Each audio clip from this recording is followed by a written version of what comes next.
Red കാർപ്പറ്റിലേക്ക് സ്വാഗതം. തേജസ്വി അല്ലെ, നല്ലൊരു പേര്, നല്ല മോഹിനിയാട്ടം ഡ്രസ്സിൽ ഇങ്ങനെ ഐശ്വര്യമായിട്ടിരിക്കുകയാണ്. മാസ്റ്റർക്ക് ഒരുപാട് ഇഷ്ടമാണ് ക്ലാസിക്കൽ ആർട്ട് ഫോംസ് കാണാൻ. കലാമാസ്റ്റർ കാണാൻ പറ്റിയത് തന്നെ വലിയ ഭാഗ്യമായിട്ട് എടുക്കും. താങ്ക് യു മാ, താങ്ക് യു. അപ്പോ ഇന്ന് മാസ്റ്റർ ആണെന്നുള്ളത് അറിഞ്ഞിരുന്നോ? മുന്നേ മേക്കപ്പ് പറഞ്ഞിരുന്നു. അപ്പൊ മുതൽ ടെൻഷൻ, ഭയങ്കര ഹാപ്പി ആയിരുന്നു. റെഡ് കാർപ്പറ്റിന്റെ വേദി എന്ന് പറഞ്ഞ ഒരുപാട് ഡ്രീം ചെയ്തതാണ്. അതായത് ഒരു കൊല്ലം മുന്നേ ഇത് ഉള്ളിൽ വെച്ചിരുന്നതാ, പക്ഷെ ഇപ്പാണ് അതിനുള്ള സമയമായത്. മാസ്റ്റർ തന്നെ ഗസ്റ്റ് ആയിട്ട് വരുന്ന സമയത്ത് ഒരു ഡാൻസർ വന്നത് ശരിക്കും ഒരു ലക്കാണ് അല്ലേ? അപ്പോ എവിടെയാണ് വീട്? കണ്ണൂരാണ്. അപ്പൊ കണ്ണൂർക്കാരിയായ തേജസ്വിയുടെ വിശേഷങ്ങൾ പറയും. ഏത് ക്ലാസ്സിലാണ് പഠിക്കുന്നത്? ഡാൻസ് എവിടെയാണ്? ആംഗ്ലോ ഇന്ത്യൻ സ്കൂളില് 8th പഠിക്കുന്നു. കലാമണ്ഡലം രമ്യ പ്രവീണിന്റെ ശിഷ്യാണ്. എത്ര 10 വർഷമായി ഡാൻസ് പഠിക്കുന്നു. ഡാൻസ് ആക്ടിങ്ങും ആണ് മെയിൻ. ആക്ടിങ്ങും ഡാൻസും ആണ് മെയിൻ. അപ്പൊ ഒരു ഹീറോയിൻ ആവാൻ ആഗ്രഹം കൊണ്ട് നടക്കുന്ന ഒരു മിടുക്കിയാണ്. അപ്പൊ പറയൂ, ഈ കലോത്സവത്തിലെ വിശേഷങ്ങളൊക്കെ പങ്കെടുത്തിട്ടുണ്ടാവുമല്ലോ? കഴിഞ്ഞ ആഴ്ച സ്കൂൾ കലോത്സവം കഴിഞ്ഞതേ ഉള്ളൂ. മോഹിനിയാട്ടം ഫസ്റ്റ് ഉണ്ട്. അടിപൊളി, മോഹിനിയാട്ടം ഫസ്റ്റ്. അപ്പൊ ഈ മോഹിനിയാട്ടം മാത്രമാണോ ഫോക്കസ് ചെയ്യുന്നത്, അതോ ഭരതനാട്യം? ഇല്ല, Bharatanatyam, Mohiniyattam, folk dance, semi classical ഒക്കെ ചെയ്യുന്നുണ്ട്. എല്ലാം ചെയ്യുന്നുണ്ട്. യെസ്. അപ്പൊ എന്തായാലും ഇനിയിപ്പോ കലാമാസ്റ്റർ അടുത്ത് എന്താ ചോദിക്കാനുള്ളത്? എനിക്ക് എന്താ ചോദിക്കണ്ടേന്ന് അറിയുന്നില്ല. പെട്ടെന്ന് കണ്ട ഒരു ഇതില് എനിക്ക് ഒരുപാട് ഇഷ്ടമാണ്. മാസ്റ്റർ അപ്പൊ പറയൂ, ഇതാ ഒരു കംപ്ലീറ്റ് ഒരു ഡാൻസിനെ സ്നേഹിക്കുന്ന ഒരാളെയാണ് മുന്നിൽ കണ്ടിരിക്കുന്നത്. അപ്പൊ ഒരു ഫാൻ ഗേളും കൂടിയാണ്. ഈ മാസ്റ്റർക്ക് എന്താണ് പറയാനുള്ളത്? വളരെ സന്തോഷം. ഷീ ലേൺ ലോട്ട്.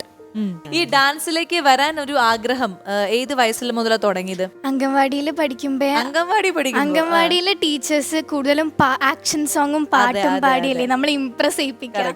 അപ്പം അച്ഛനും അമ്മയും കൊണ്ടാക്കി കഴിഞ്ഞാൽ മെല്ലെ സ്കൂട്ടാവണ്ടിക്ക് പാട്ട് അതെല്ലാം അവിടുന്ന് പാടണം. അപ്പം മെല്ലെ അവരവിടെ ആക്കിയിട്ട് പോകും.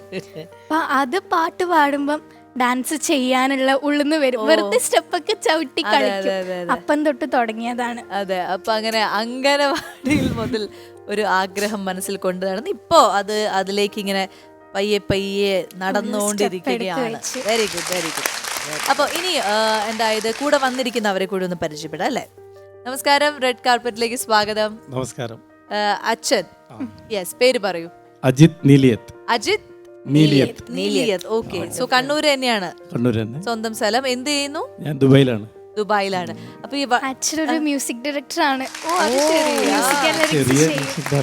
മ്യൂസിക് ഡയറക്ടറാണ്. അപ്പൊ മൊത്തം ഒരു കലാ കുടുംബമാണ്. അമൃതാനന്ദമയി അമ്മയുടെ ഒരു ഭക്തിഗാനം ചെയ്തിട്ടുണ്ട്, ലിറിക്സ് മ്യൂസിക് ചെയ്തിട്ടുണ്ട്. അത് വിഷ്വൽ ചെയ്തിട്ടുണ്ടോ? യൂട്യൂബിലുണ്ട്. അച്ഛനും ഒരു കലാകാരനാണെന്ന് അറിഞ്ഞതിൽ ഒരുപാട് സന്തോഷം. ഇനി നമുക്ക് അമ്മയെ പരിചയപ്പെടാം. നമസ്കാരം ചേച്ചി. നമസ്കാരം. പേര്? എന്റെ പേര് കവിത എന്നാണ്. കവിത എഴുതുവോ?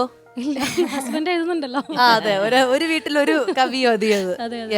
അപ്പോ ചേച്ചിയുടെ ഇഷ്ടങ്ങളൊക്കെ എന്തൊക്കെയാണ്? എനിക്ക് ഡാൻസ്, ഞാൻ മോളെ നന്നായി സപ്പോർട്ട് ചെയ്യുന്നുണ്ട്. മുന്നേ ഡാൻസ് ഒക്കെ ഭയങ്കര ഇഷ്ടമായിരുന്നു. കുഞ്ഞില്ല, ചേച്ചിയുടെ ചെറിയ പ്രായത്തിൽ സ്കൂൾ ടൈമിലൊക്കെ ചെയ്യാറുണ്ട്. പഠിച്ചിട്ടുണ്ടോ? കുറച്ച്, അങ്ങനെ കണ്ടിന്യൂ ചെയ്തിട്ടൊന്നുമില്ല, കുറച്ച് പഠിച്ചിട്ടുണ്ട്. അപ്പൊ സ്കൂളിലും അന്ന് മുതൽ അമ്മയുടെ ഒരു ആഗ്രഹമാണ് ഇപ്പൊ മകളിലൂടെ സാധിച്ചുകൊണ്ടിരിക്കുന്നത്. അപ്പൊ ഒരു അഭിനേത്രി ആവാനുള്ള ഒരു ആഗ്രഹവും നിങ്ങളുടെ അടുത്ത് പ്രകടിപ്പിച്ചപ്പോ നിങ്ങൾ എന്താ പറഞ്ഞു? യെസ് പറഞ്ഞോ, നോ പറഞ്ഞോ? ഒരിക്കലും നോ പറയില്ല, കാരണം എനിക്ക് ഇഷ്ടമാണ്. അവൾ നന്നായിട്ട് ചെയ്യുന്നുള്ളൊരു കോൺഫിഡൻസ് എനിക്ക് ഉണ്ട്. Very good. അപ്പൊ ഒരുപാട് സന്തോഷം പരിചയപ്പെടാൻ സാധിച്ചത്. ഇനി നമുക്ക് അനീതിയാണോ അത്? ഒട്ടും കുറുമ്പില്ലാത്ത അനീതിയാണെന്നാ പറഞ്ഞത്. എന്താ കുറുമ്പിയുടെ പേര്? ശ്രേയസ്വി. ഇവരുടെ എല്ലാ പേരും നമ്മൾ കേൾക്കുന്നത് ഡിഫറെന്റ് ആണ്. കുറുമ്പിന്റെ ഭാഗമായിട്ടാണോ? പല്ല് മൊത്തം പോയിട്ടുണ്ടല്ലോ. ആരാ കൊണ്ടുപോയത്? പറിച്ചതാ. കുറുമ്പ് കാണിച്ചപ്പോ പല്ല് പറിച്ചോ അച്ഛനും അമ്മയും?